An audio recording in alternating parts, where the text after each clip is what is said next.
মুমিনিন জুয়াইরিয়া রাদিয়াল্লাহু আনহা কাছে আসলেন। আয়েশা বললেন, হে জুয়াইরিয়া,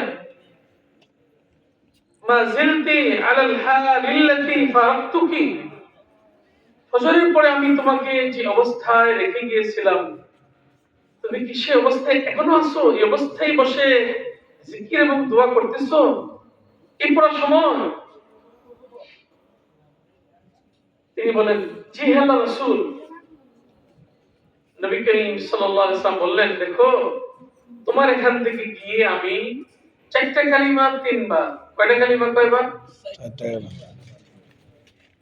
চারটা কালিমা তিনবার পড়ছি। তিনবার অর্থাৎ 1 মিনিট সময়ের মতো লাগে। এর সাথে ওজন করা হয়, আমার কালিমাগুলোর পাল্লা ওজন ভারী হয়ে যাবে।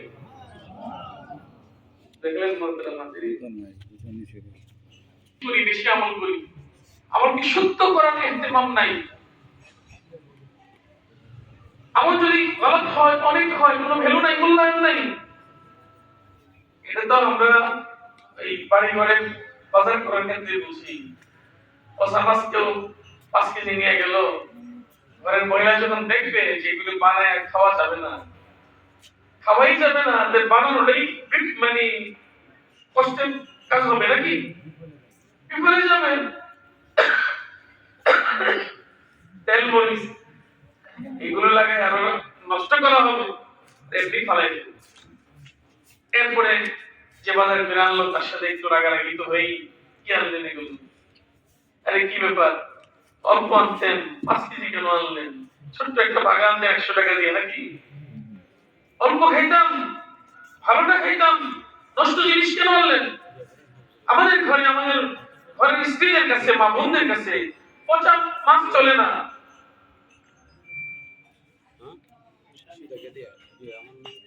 দেখলাম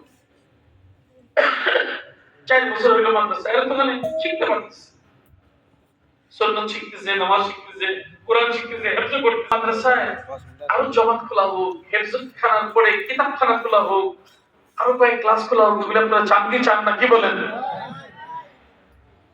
আলহামদুলিল্লাহ, চাইলে সহযোগিতার হাতকে বাড়াইতে হবে। এই ছেলেরা এখানে দিন শিখবেন, বহুত বড় সৌভাগ্য। আপনারা যারা বয়স্ক আছেন তাদেরও দিন শেখার সুযোগ আছে। আপনারা এসে বলেন যে কোনো হুজুরের কাছে যে আমরা আপনার কাছে কোরআন শিখতে চাই, আমার সূরাটা আপনি একটু মানে শুনুন, আমার সূরাটা ঠিক কিনা। আবার নামাজ আমি আপনাকে দেখাই, নামাজ আপনি আমাদের হুজুরকে দেখাইলেন, হাদিসুল আমার সামনে দেখাইলেন, বা কোরআনের আজান হুজুরকে দেখাইলেন, আপনার সামনে দেখাইলেন, শুদ্ধ হয়ে গেল। মুহতারাম হাজিরিন, সারা জিন্দেগীর নামাজ শুদ্ধ, অশুদ্ধ নামাজ 60 বছর পর্যন্ত অশুদ্ধ নামাজেই পড়ে গেল, শুদ্ধর প্রতিক্রিয়া করে নেই, ক্ষতিগ্রস্ত, অহংকারী, শিখতে লজ্জা লাগে। আমি ধনী মানুষ, আমি বয়স্ক, আমি কিভাবে তার কাছে গিয়ে মানে ছোট হব।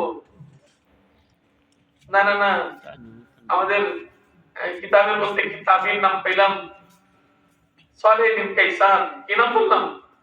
সালেহ নাম কি? বিন কাইসান। উনি পড়তে গেছেন হুজুরের কাছে, হুজুরের বয়স ওনার ঠিক অনেক কম, ইমামে জুহরি, ওনার বয়স ছিল 90। কত বলেন? 99। ছাত্রের বয়স 90, মুস্তাদ হচ্ছে অনেক জুনিয়র বয়সে, ইতিহাস হয়ে গেছে এখন। রাওয়ায়াতুল আকাবিরি আনিল আসাগির, রাওয়ায়াতুল আকাবিরি আনিল আসাগির। উস্তাদ বয়সে ছোট, আর ছাত্র হলো তার চেয়ে বয়সে কি বড়। দেখলেন ইতিহাস, রাওয়ায়াতুল আকাবিরি আনিল আসাগির। মুহতারাম হাজিরিন, শিখার কোনো বয়স নাই, শিখতে কোনো